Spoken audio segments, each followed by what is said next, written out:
Oh, divine feminines. Holy shit. Do I have they're really cool, empowering. I hope. Weird story to share quickly. I hope. So I've been sharing, a lot of information, and I say quite frequently things like, well, don't worry, divine feminine, if your DM ain't ready yet, he's still lollygagging over there. The universe will send you a soulmate. And I don't always mean just for romantic interest, of course. That's the majority of the time what happens is if if you're wanting something in the physical, incoming soulmate. And I said like clockwork, sometimes the next day. I just arrived into my old hometown to have visitation with my son. I was here for 2 hours, checked into my hotel because this week I cut off all of my family that was toxic. Like everyone. I shifted. I up leveled big time, and I put my foot down with my twin too. And then I get here. Within 2 hours, the very first time I leave my hotel to go grab food, who does the universe fucking smash right into my face?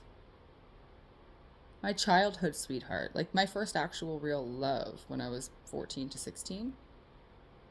We then did have like a casual thing, I think around like 20-ish maybe. I don't know if I've seen him any at all after that, but I haven't been into him for a really long time. I'm 35, a really long time. But like I did love him lots back then. But what's happened now since I just saw him, I just shifted so much, and like I need to share it all though, so because otherwise you won't make it won't make any sense. People will be like, well, this story is stupid. So we see each other while I'm waiting for my food. He says, what are you doing? And I say, I'm here for the weekend to see my kid. And I tell him at the hotel. And he goes, well, you got friends with you? And I said, no. He said, would you like some company? I wasn't thinking like sexual company, even though I guess that's of course what he was thinking. And I don't know why. I'm just so oblivious in my own little world here. And I went, yeah, sure, why not? And then I was like, I'll give you my number. Big mistake, silly girl. And then I said, but not right now. And he's like, yeah, no, like, but yeah, text me. And then so he starts texting me right away. And was like, yeah, I can't wait to come see you or something, blah, blah, blah. And I just like sat there and I was like, what the fuck am I doing? For one, I'm not interested. For two, yes, me and my twin are not committed to each other right now, which is what my problem is. I put my foot down. I'm like, I'm not doing this in and out. Like, I don't care. I know we love each other, whatever, but like, I'm not doing that anymore.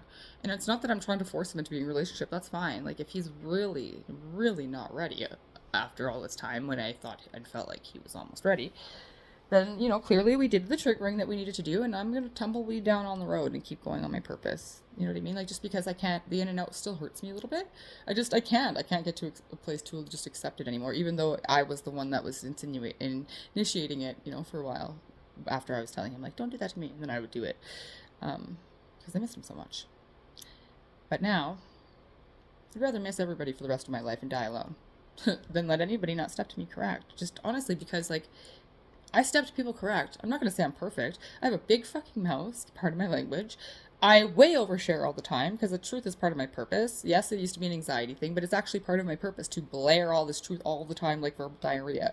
So sometimes, in the midst of that, I say things that are sometimes insensitive, but not ever with the intention of them being insensitive. I'm just really speaking truth, and I know that that's, not always taken the best way, but no, I'm a fucking sweetheart and I love so good. And I'm just, if he's not ready, that's fine. I'll just wait for someone else or him, or I'll just keep loving myself because either way I'm happier just loving myself. You know what I mean? Like, even if I am lonely sometimes, I'm happier loving myself. And so, like, I was working through all that, as he texted me before I even responded to my childhood sweetheart from 20 years ago. But, it was really clear. And he even said to me, he said something like, I'm like, my guides are testing me with you, I swear. And he goes, well, I'm not here to make new friends. I just want to see you. I like very direct men. It's my thing. And I was like, ugh. But it didn't do anything, though. Like, it just was like, you know what? No, I'm sorry. And then I was just like, okay, I had to apologize. I said, I'm sorry if my giving you my number was misleading. And I just told him all the things. I said, I found my forever person. I said, who watched me chase a false twin for 2 years. I said, so silly as it may sound to the outlookers, and I know he probably doesn't understand it, and even I had a hard time understanding all the whys. I'm like, I need to be true to him, even if we're not committed to each other right now, because in my heart, that's what feels right. That even in separation, right? Like, if I wasn't honoring what I was hoping that he would step into and want to now, like, how can I expect him to give that back to me, right? So how can I expect him to want to be committed to me if I can't want to even be committed to him? is where I'm at, you know? And so I had a really honest conversation with my soulmate, you know, one of my childhood loves. And in the midst of that conversation, he reminds me, he goes, well, you know, Erica, that was the beauty of our connection. We were always able to just casually come in and out of each other's lives every, you know, few years. He made it sound like it was more common than it was. He goes, without any jealousy or commitment.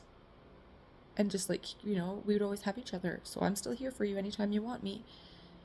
And I clued in because that is actually the relationship dynamic that I then recreated with everyone, my twin included.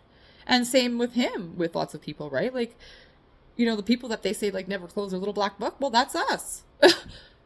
Like, my black book went back, yeah, 25 years. I could still pull any fucking number out of that call right now, I guarantee you. But, like, I got rid of it, and I intentionally, while I was still chasing my false twin, purposely tried to, like, this is going to sound really slutty, it's not as bad as it sounds, but blow through all my all my soulmates, literally, just because I was, like, well, who is my real twin? You know, I was on that whole discovery path, so I'm like, well, let's just rule them all out. Let's just go, keep going. I knew who it was, which is why I was saving the best for last. I always knew who my difficult twin was going to be. Which is, I think, what spurred me on the false twin path. I'm like, he's the lesser of two evils. I probably have a better chance with that one than with that one. Fuck. But that's just because, why? He's my other half. Anyone who's ever known me, the only thing I ever said is the only opponent I never want to face is me. Da-da-da-da, male version of you, only more stubborn and difficult. Love him, though. But yeah, so as I'm sitting here, I'm like, holy shit. So I told him that straight up. I'm like, Sean, you and I recreated what you and I created when I was 16 out of hurt because he cheated. I'm like, I recreated that with everybody. Everyone.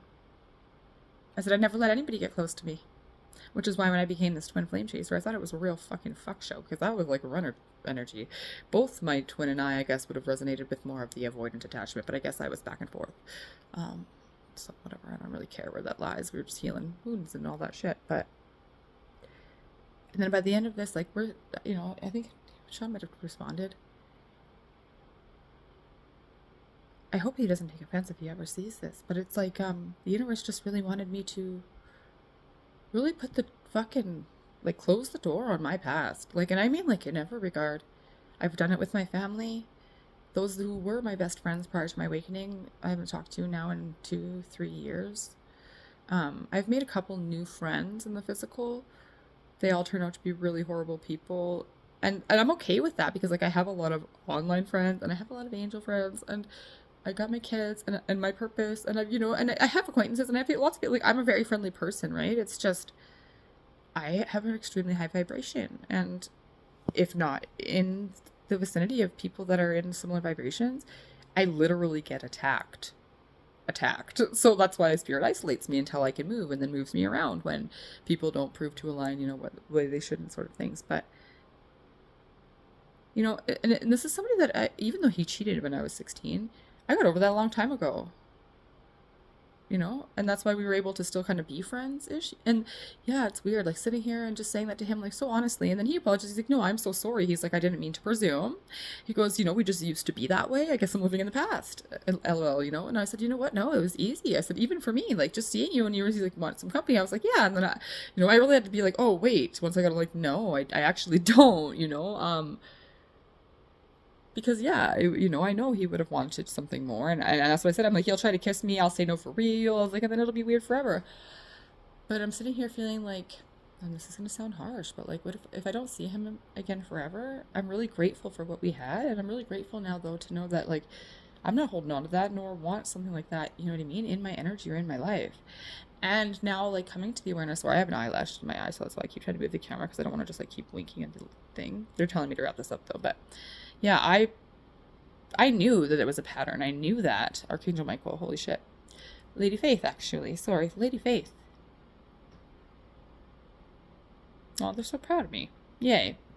And I'm proud of you guys, too. All of you who are standing up for yourselves. I wish I would have done it sooner and followed that. It's probably the best true advice I got was, you know, like, boundaries. I thought I was. People pleasers, we always think we're being strong until we finally have to. Then everyone's like, oh, she's a bitch. Yep. But yeah, no, it's weird. Like, I didn't think I had any wounding to heal or purge, you know, or release over him even, you know, but it's just energetic cords.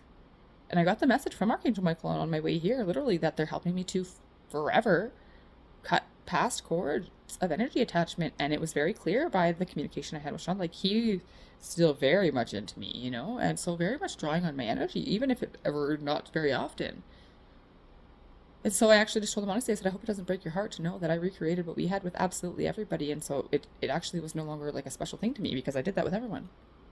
I didn't say it that harshly, but I just needed to tell him. Please don't romanticize. I'm not.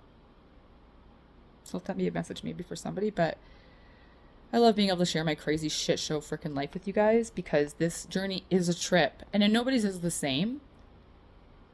And, you know, words don't teach, but lived experience demonstrated teaches.